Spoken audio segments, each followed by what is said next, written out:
Eu saúdo a todos com a paz do Senhor, amém? Muito bom poder estar aqui, poder adorar ao Senhor. Eu quero que você abra a Bíblia.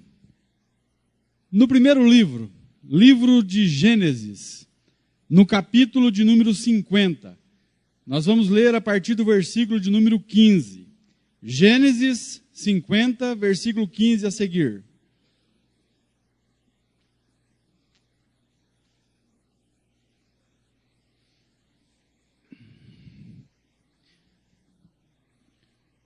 Coloquei como tema dessa mensagem: sigamos o exemplo de José do Egito.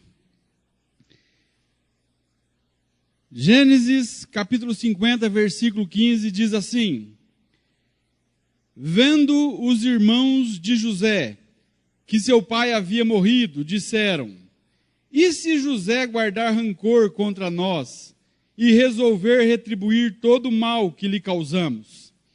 Então mandaram um recado a José, dizendo: antes de morrer, teu pai nos ordenou que te disséssemos o seguinte: peço-lhe que perdoe os erros e pecados de seus irmãos, que o trataram com tanta maldade. Agora, pois, perdoa os pecados dos servos do Deus do teu pai. Quando recebeu o recado, José chorou. Depois vieram seus irmãos, prostraram-se diante dele e disseram: aqui estamos, somos teus escravos. José, porém, lhes disse: não tenham medo, estaria eu no lugar de Deus?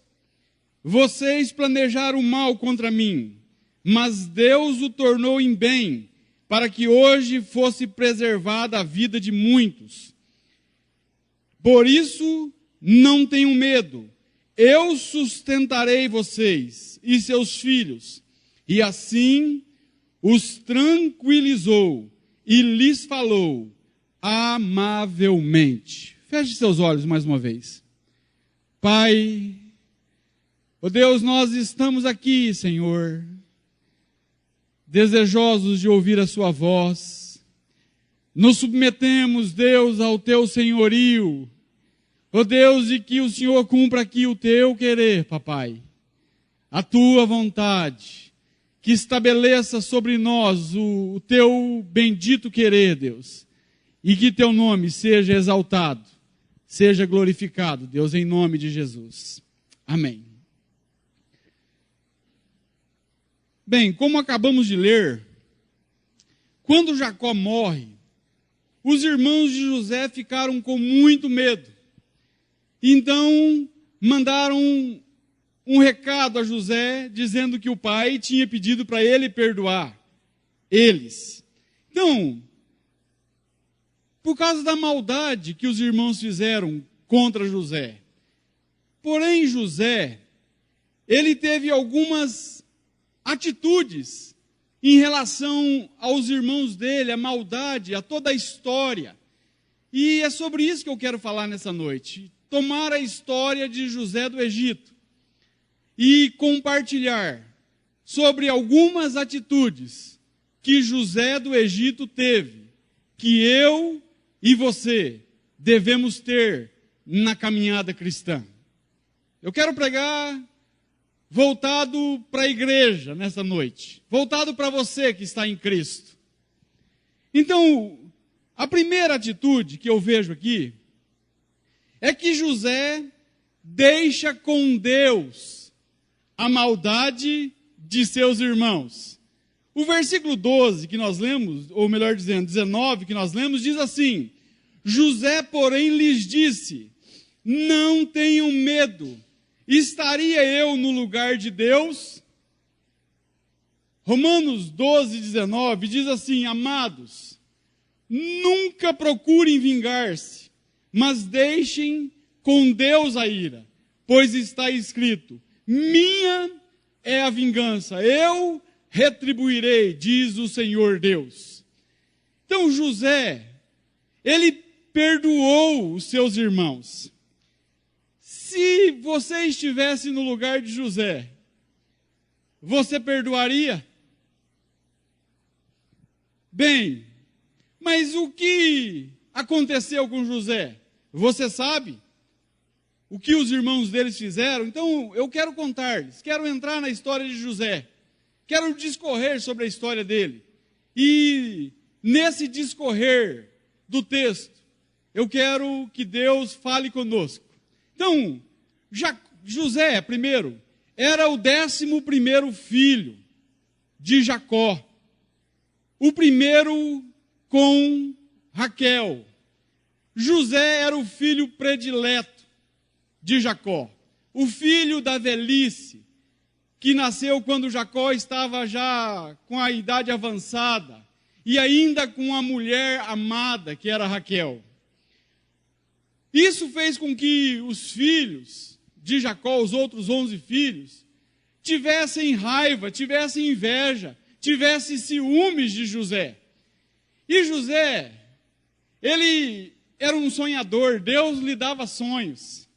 E Deus deu 2 sonhos para José.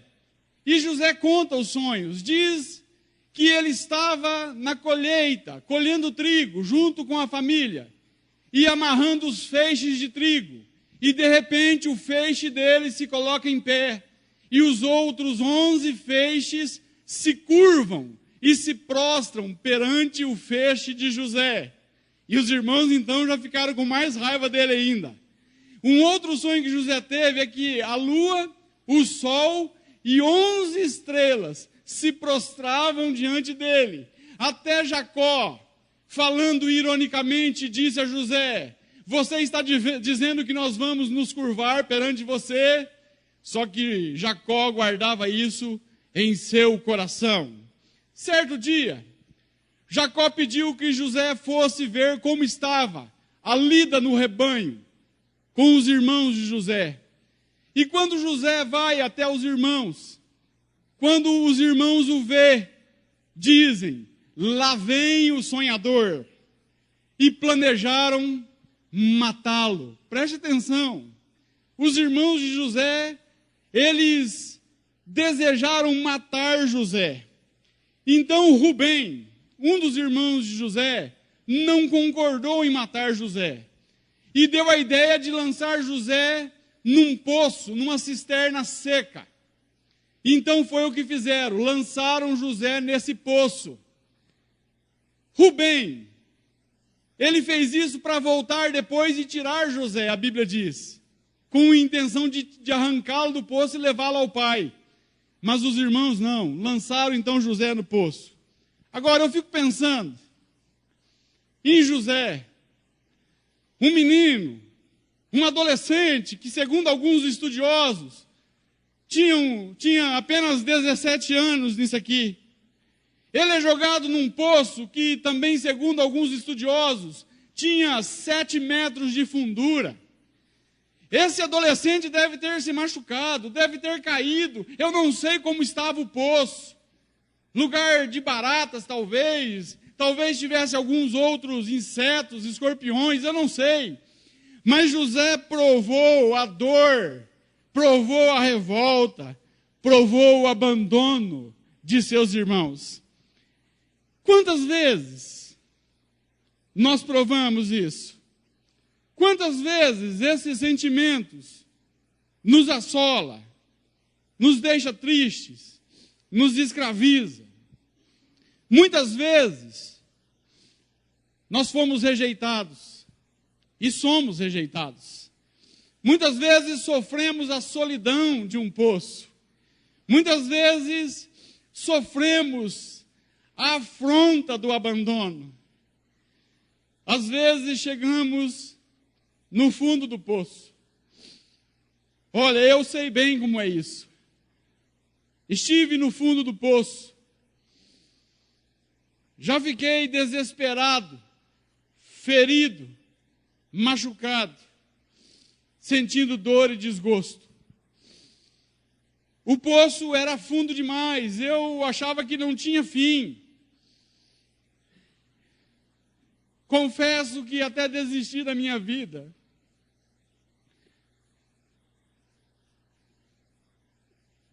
Deus não desistiu de mim. Talvez você esteja aqui e você esteja sofrendo a dor. Talvez você esteja em desespero. Eu não sei como está o seu coração. Eu não sei como é que você tem vivido. Eu não sei o que tem assolado a sua vida. Mas eu quero dizer para você que no fundo do poço, nós aprendemos a olhar para cima. Nós aprendemos a olhar para Deus. Olhe para o Senhor. Busque ao Senhor. Talvez os irmãos de José não ouviam a sua voz ali no poço, mas o Deus que José servia estava de ouvidos atentos e estava com José, mesmo dentro do poço. Quando os irmãos de José, depois de terem jogado ele no poço, se assentam para comer, eles veem uma caravana de ismaelitas, de midianitas. Então Judá tem a ideia de vender José para os midianitas e arrancam José então do poço. E eu penso comigo assim que talvez José deve ter falado para eles: ainda bem que vocês me arrancaram daqui. Eu pensei que vocês estavam falando sério. E então José é vendido por 20 moedas de prata. 10 menos que Jesus foi vendido por Judas Iscariotes. Imagine esse jovem sendo vendido, a dor, a rejeição de seus próprios irmãos. Talvez aqueles midianitas o pegaram na marra, o arrastaram. Talvez ele tenha gritado para os irmãos, dizendo: Rubem, Judá, e assim por diante. Mas deixaram José ir e o venderam.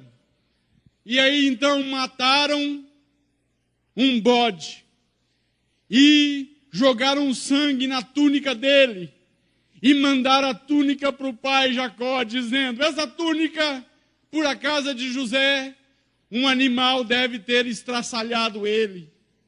Que covardia! Com o próprio irmão, com o próprio pai, já velho.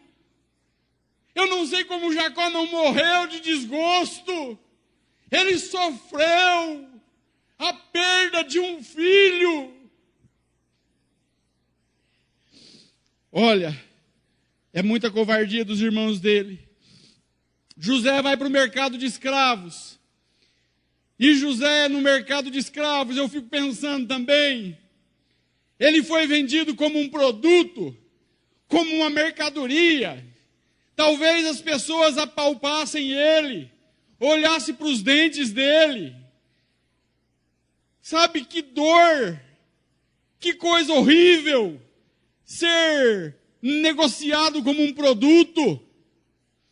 Aí vem Potifar, chefe do faraó, oficial do faraó, e ele compra José e o leva então para sua casa.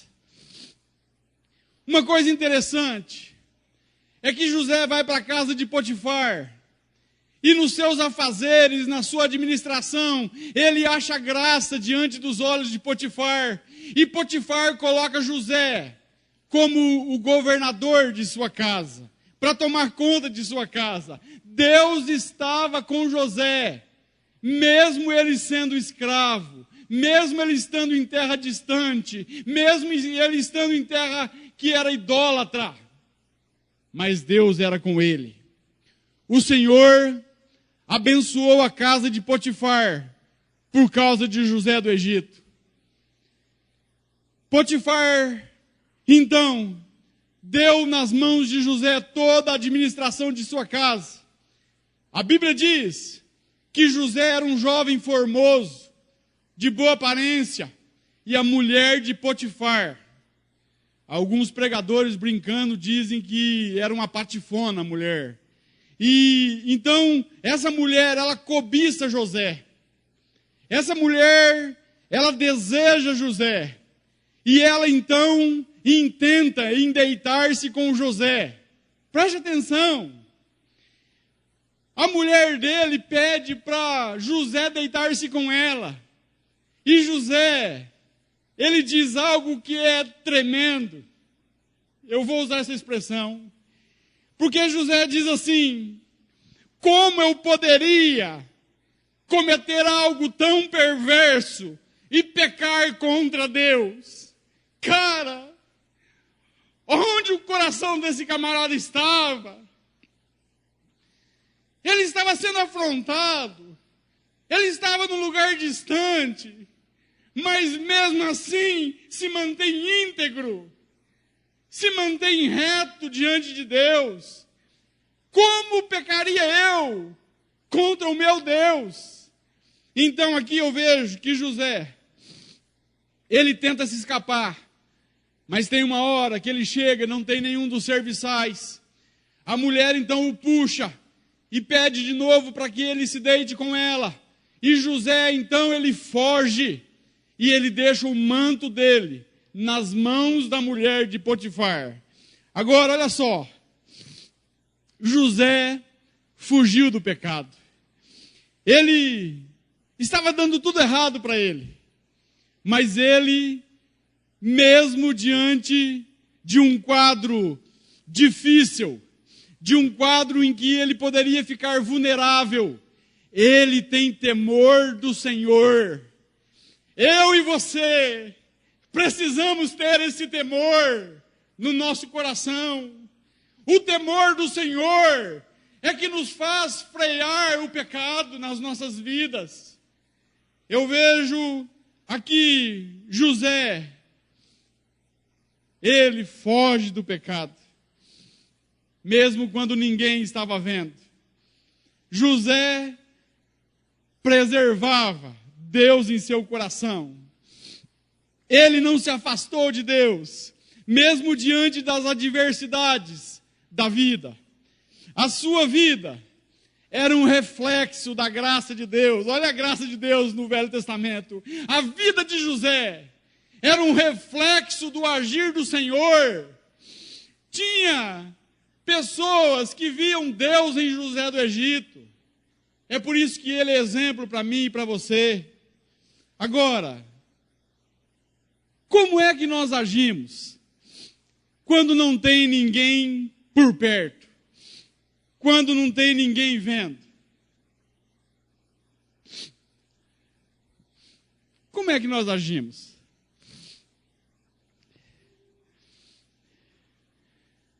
Será que temos temor do Senhor?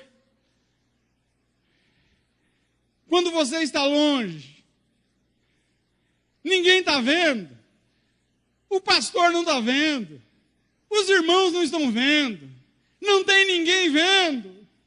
Espera aí, Deus está vendo. Os olhos do Senhor estão vendo o que nós estamos fazendo quando ninguém está vendo. Isso deve gerar temor em nosso coração. Isso deve gerar integridade para com o Senhor, que nos resgatou das trevas e nos transportou para a sua maravilhosa luz. O Deus que tem nos dado alegria de servi-lo. O Deus que tem nos dado paz. O Deus que tem estado conosco, mesmo no meio das adversidades, dos problemas dessa vida. Aí a mulher de Potifar, ela, com o manto de José, chama os empregados e diz que José tentou violentá-la, que José tentou levá-la para a cama. Quando Potifar chega, a mulher conta a mesma história para Potifar. Agora para analisar. José foge do pecado. José é íntegro. Talvez José correu e se escondeu. Talvez ele questionou Deus, dizendo: Deus, eu estou sendo fiel, não aguento mais isso aqui. Eu não sei o que José disse para Deus. Eu só sei que vai Potifar buscar José. Talvez José pensa, agora eu vou me safar dessa. Agora vai dar tudo certo para a minha vida. Agora eu vou deixar de sofrer. E Potifar, então, o lança na prisão por calúnia. Ele foi caluniado, e como é difícil ser caluniado. Como é difícil pagar por aquilo que nós não cometemos.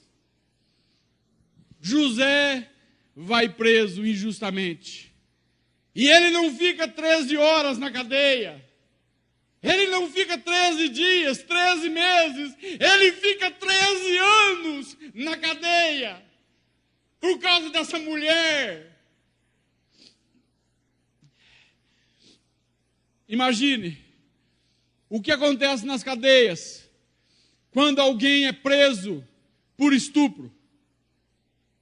Ou por tentativa de estupro. O que você acha que acontece nas cadeias? Eu fico pensando, Deus guardou José. Ele deve ter ficado com medo. Um menino. Um jovem. José foi odiado, rejeitado.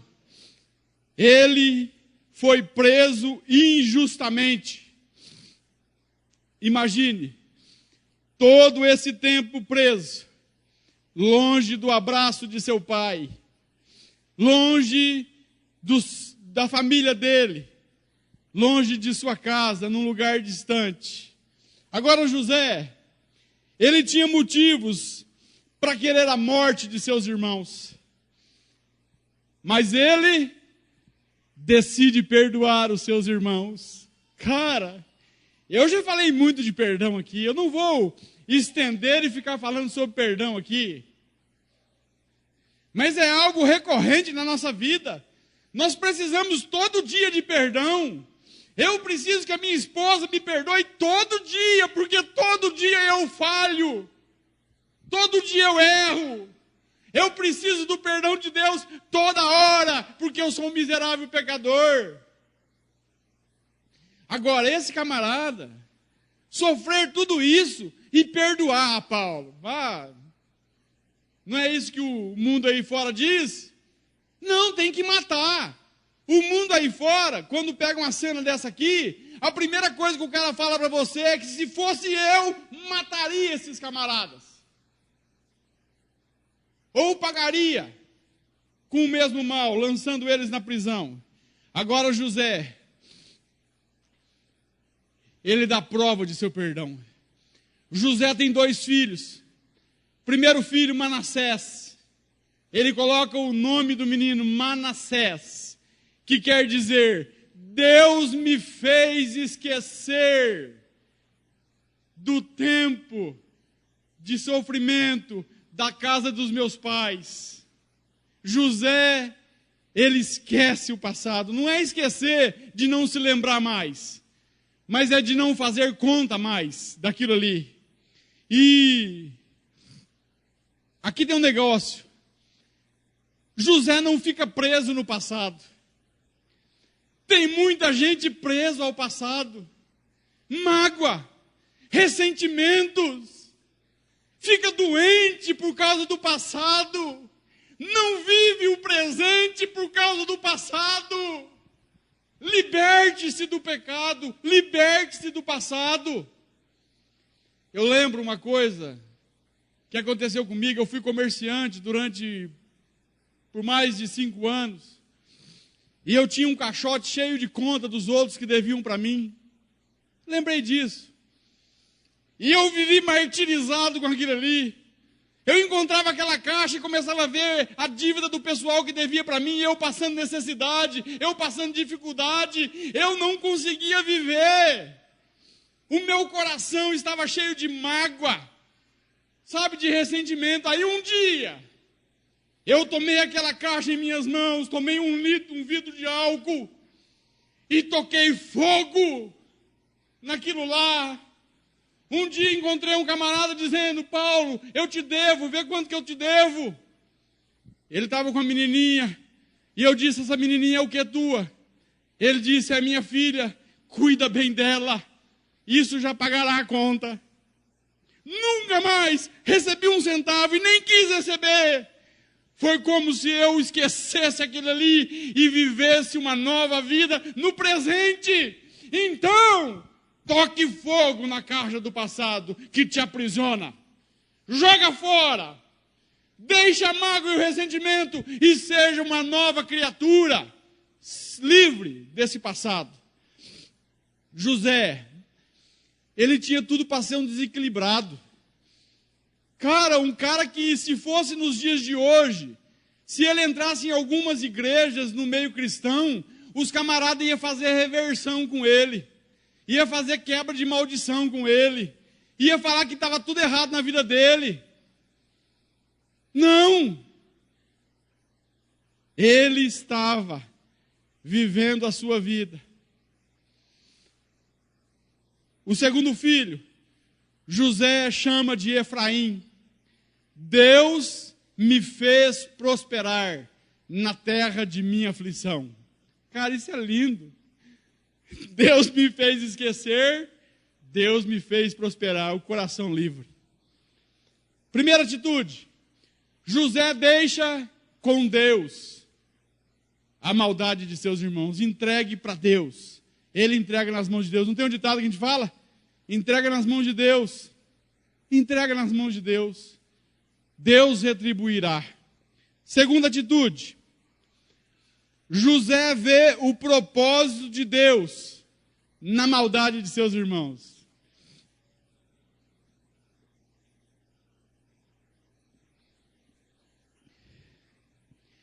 Gênesis 50, versículo 20, que nós lemos, diz assim: vocês planejaram o mal contra mim, mas Deus o tornou em bem, para que hoje fosse preservada a vida de muitos.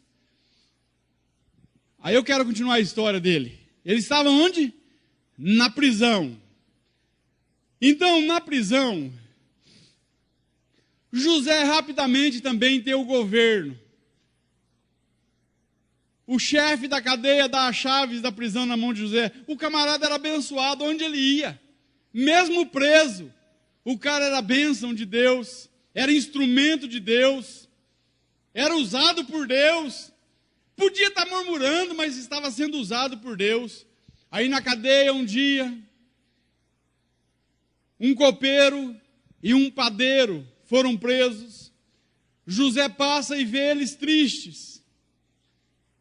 E José se importa com eles. E José diz: por que vocês estão tristes? Você já percebeu que a gente não se importa com os outros? As pessoas muitas vezes estão perto de nós, estão tristes, a gente não se importa. Não para perguntar o que é, o que foi. A gente prossegue o caminho com o nosso egoísmo. Mas José não, preso. Ele para e fala: o que está acontecendo com vocês? Por que vocês estão tristes? E o copeiro e o padeiro diz: tivemos sonhos, e não há quem interprete esses sonhos. E José diz: mas não vem de Deus a revelação, a interpretação dos sonhos? Dize a mim, o que foi que vocês sonharam? Então o copeiro diz: olha, eu sonhei com uma videira, e dessa videira saía 3 ramos, e eu então pegava o fruto e derramava na taça do faraó. José disse: esses 3 ramos são 3 dias. Você ficará preso 3 dias e daqui 3 dias Faraó mandará você ser solto e você voltará a servir Faraó. Aí o padeiro se animou, né? Aí o padeiro diz: e o meu sonho? José fala: qual que foi o teu sonho? Olha, eu sonhei com 3 cestos de pão, e esse cesto estava na minha cabeça, e as aves do céu vinham comer esses pães. E José olhou para o padeiro e disse: esses 3 cestos também são 3 dias, daqui 3 dias, Faraó mandará cortar a sua cabeça, e a tua cabeça será colocada no poste, para que os animais venham comê-la. É a interpretação. E aconteceu o que José disse. Depois de 3 dias, o padeiro foi morto e o copeiro voltou a servir o faraó. E José disse: copeiro, quando você voltar a servir o faraó, fale de mim. Fale que eu estou aqui injustamente preso. Mas o copeiro se esqueceu. Passaram-se 2 anos e Faraó teve um sonho. Uma coisa que eu fico admirado com Deus é que as pessoas podem esquecer de nós, mas existe um Deus que não desiste, Ele não esquece de nós. E Deus deu um sonho a Faraó. E Faraó então mandou chamar os magos, os sábios do Egito, e ninguém deu a interpretação do sonho. Então o copeiro lembrou-se de José e disse: há na cadeia um moço que interpreta sonhos. E Faraó manda chamá-lo. José chega diante de Faraó e Faraó diz: então você interpreta sonhos? José diz: isso não está em mim, mas Deus lhe dará uma resposta. Cara, a humildade. Eu já falei sobre isso. A humildade do servo de Deus. Cara, é Deus que interpreta os sonhos, não sou eu.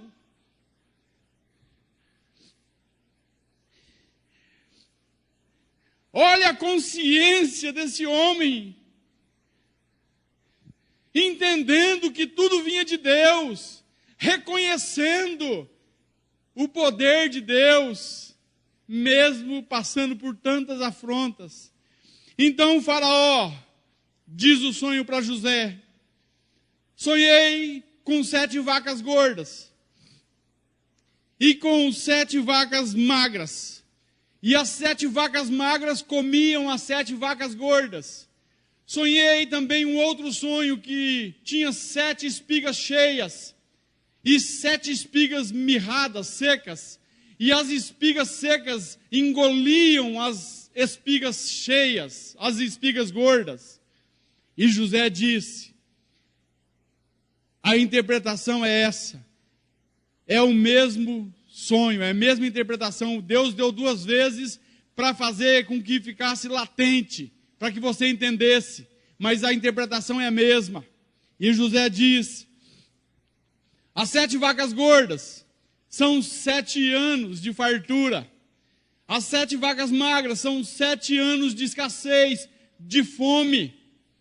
Vai ter 7 anos de muito alimento no Egito, mas depois vai ter tanta escassez e tanta fome que o pessoal vai esquecer dos 7 anos de fartura.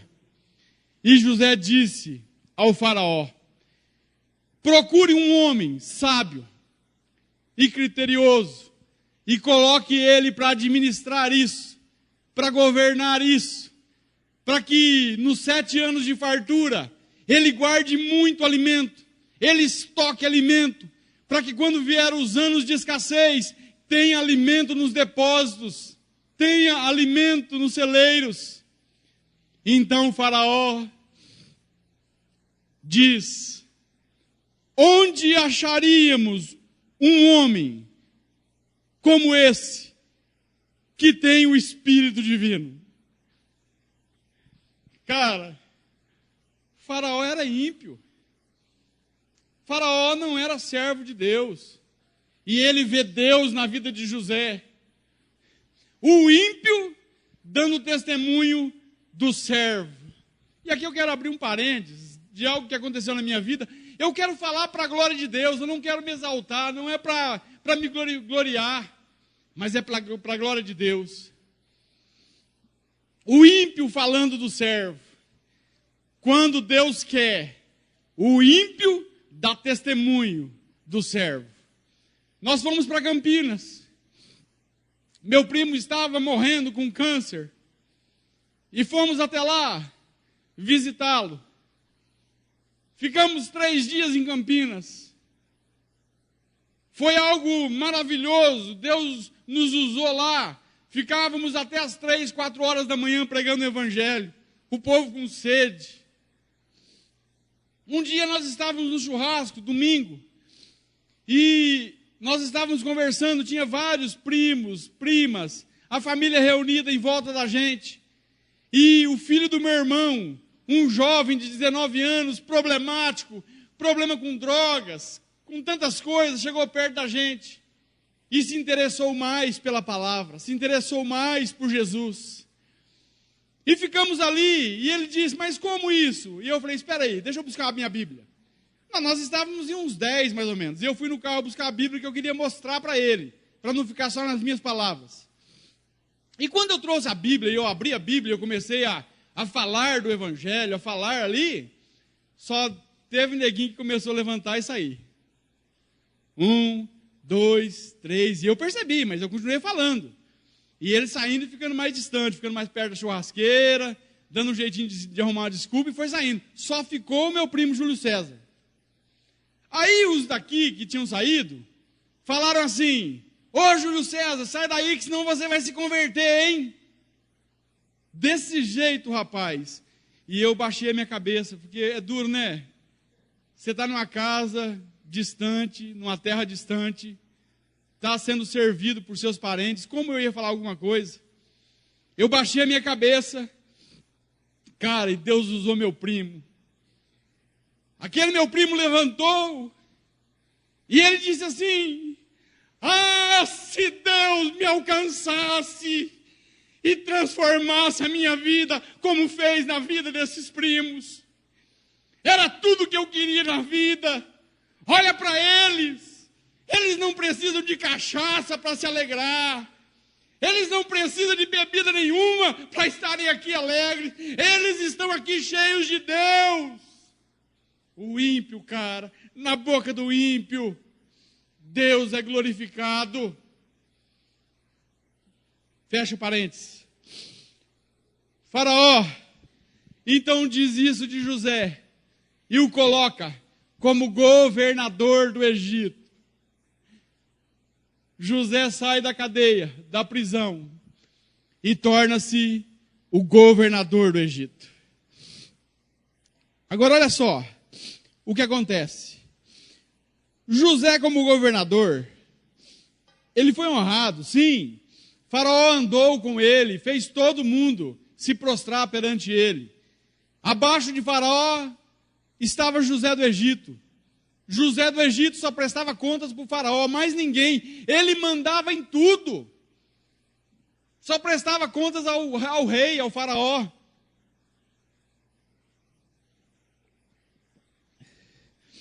Meu Deus, as horas passam.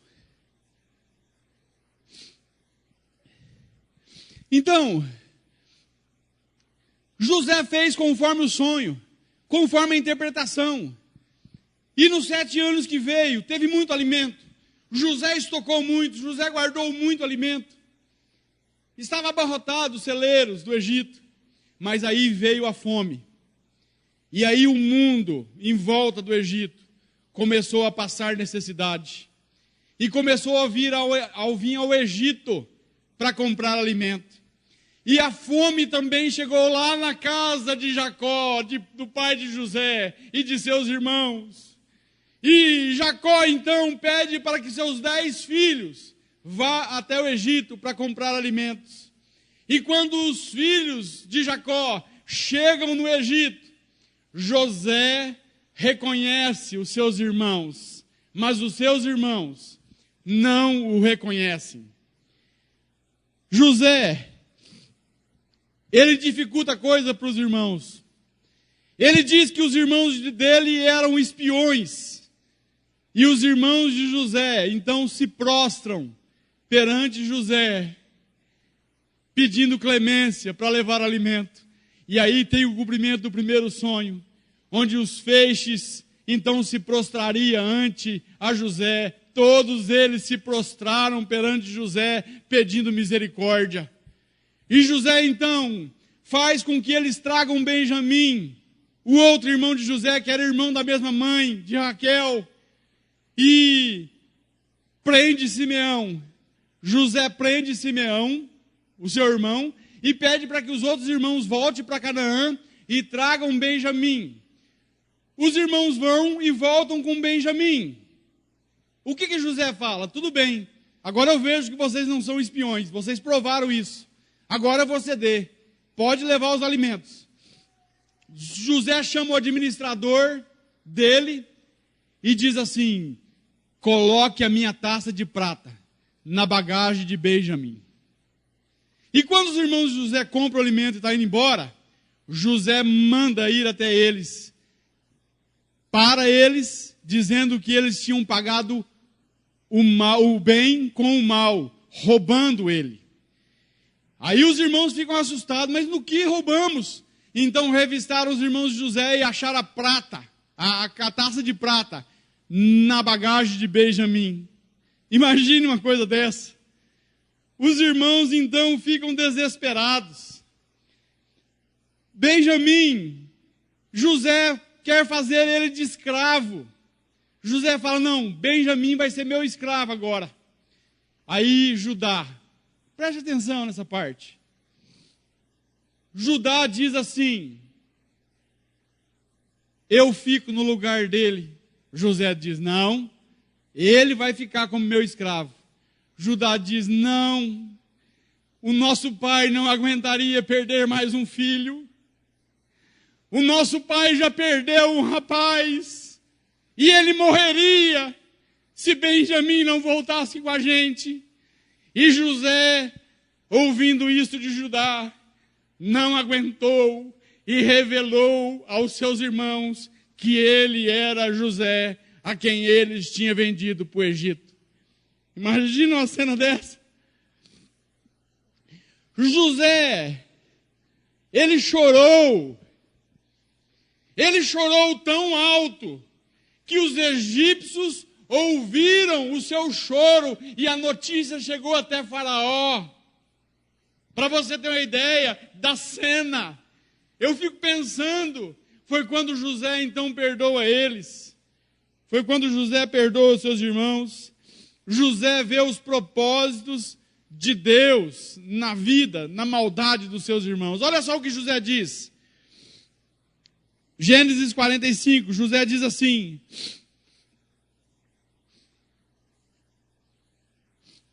não se aflijam, nem se recriminem, por terem me vendido para cá, pois foi para salvar vidas que Deus me enviou adiante de vocês.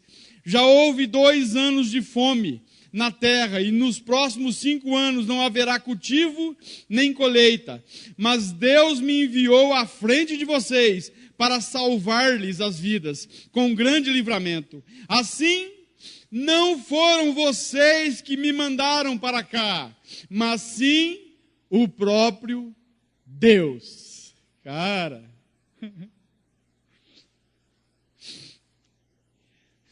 José consegue ver Deus naquilo ali. Como é que nós vemos Deus? Será que Deus continua sendo bom quando as coisas não dão certo? Vai pensando, vai refletindo. Será que Deus continua sendo bom quando acontecem as coisas de errado com a gente? Quando o sofrimento nos assola? Parece que se tudo vai bem, Deus está. Se as coisas dão errado, Deus não está. Talvez pode ser pecado, pode ser culpa do diabo. Entenda uma coisa. Eu não vejo José colocando a culpa em ninguém. Ele não coloca a culpa nos seus irmãos. Ele não coloca a culpa no diabo. José não tem um sentimento de autocomiseração. Ele não se sente um coitadinho. Ele levanta a cabeça e prossegue. Ele não coloca a culpa nos outros. Em quem nós colocamos a culpa muitas vezes? Quando acontecem as coisas de errado com a gente? José vê Deus. Ele olha e consegue ver Deus. Ele não se faz de vítima. José não ficou remoendo o passado. Será que aguentaríamos tanta injustiça sem culpar ninguém? José, acima dos problemas, ele consegue ver Deus. Em todo o tempo, Deus esteve com José. Em todo o tempo. Em todo o tempo, Deus está contigo. Deus está comigo. Mesmo na hora da dor, mesmo na hora da tribulação, mesmo nas agruras dessa vida, das angústias, dos poços, das prisões, Deus está conosco. Ele é bom. E aqui eu vejo algo, porque Deus é soberano. Deus, ele está no controle das nossas vidas. Mas eu vejo algo aqui interessante, que Deus é soberano, mas nós somos responsáveis pelas nossas próprias ações. Eu consigo conciliar a soberania de Deus, sabe? E o agir do homem. Deus é bom, nós somos maus. A culpa é sempre nossa. A glória é sempre de Deus. Um dia nós vamos ver. Talvez não aqui. Deus, ele está nos moldando. Ele está trabalhando. Terceira e última atitude, que eu já... Terceira e última. O versículo 21. Só para lembrar, a primeira atitude, José perdoa seus irmãos, deixa com Deus a maldade deles.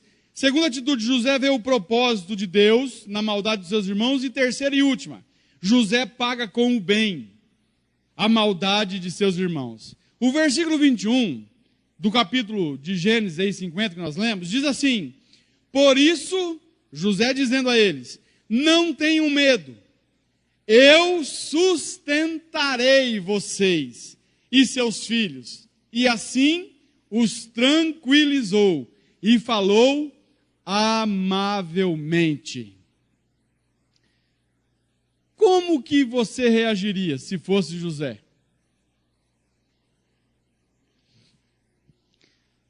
Talvez a gente diria assim, agora vocês vão ver. Agora eu sou governador do Egito, vocês estão aqui se prostrando perante mim. Agora vocês vão ver o que é bom para tosse. Às vezes um sentimento de vingança percorre o nosso coração, a nossa mente. Aí nós vemos que nós somos dependentes de Deus e precisamos de Deus, porque se for deixar por nosso próprio agir, nós fazemos coisas que não deve. É por isso que o governo de Deus tem que estar na minha vida e na sua vida, para nós agirmos como Ele agiria. Então, muitas vezes, nós queremos agir com vingança, mas Deus, olha só, Deus diz assim, Romanos 12, não te deixes vencer pelo mal, mas vence o mal com o bem. Jesus disse, amai os vossos inimigos. Nossa, como é difícil isso. Às vezes nós não amamos nem os irmãos. A Bíblia tem passagens que são fáceis de ler, fáceis de pregar, lindas palavras ao ouvido, mas tão difíceis de viver. Se teu inimigo tiver fome, dá-lhe de comer. Se teu inimigo tiver sede, dá-lhe de beber, porque fazendo isso amontoará as brasas em sua cabeça, deixará envergonhado. Então aqui, eu fico pensando, já pensou se Deus pagasse com o mal que nós praticamos? Já pensou se Deus não tivesse misericórdia de nós, pelo mal que nós já fizemos? Deus diz em sua palavra, não é um justo sequer. Pecou, tem que morrer. é o que nós merecemos. Mas ao invés de nos fulminar, ao invés de nos matar, Deus nos ama de tal maneira e envia Jesus Cristo a essa terra. E Ele vai àquela cruz e morre no nosso lugar. É por isso que a cruz, o amor de Cristo nos constrange. Porque éramos inimigos de Deus. E Deus nos trata assim, com amor eterno. José tem em seu coração esse sentimento de Deus. É por isso que eu e você, nós temos que seguir o exemplo de José do Egito, porque seguiremos o exemplo do próprio Deus. Porque José foi um tipo de Cristo. Ele tipificou a pessoa de Jesus. José, ele encontrou com seu pai, depois de 22 anos de ausência. José faz com que Faraó compre a melhor terra, para que o pai e os seus irmãos cultivassem o rebanho de ovelhas em Gósen. O livro de Gênesis termina com a morte de José. José morreu, mas deixou um grande legado. Que legado nós temos deixado para os nossos filhos? Qual o legado que nós deixaremos como cristãos para as futuras gerações? O que vão dizer de nós? Deus será glorificado quando lembrar da gente? Porque não é o nosso nome que vale. Não é a nossa glória. Mas é a glória desse Deus bendito.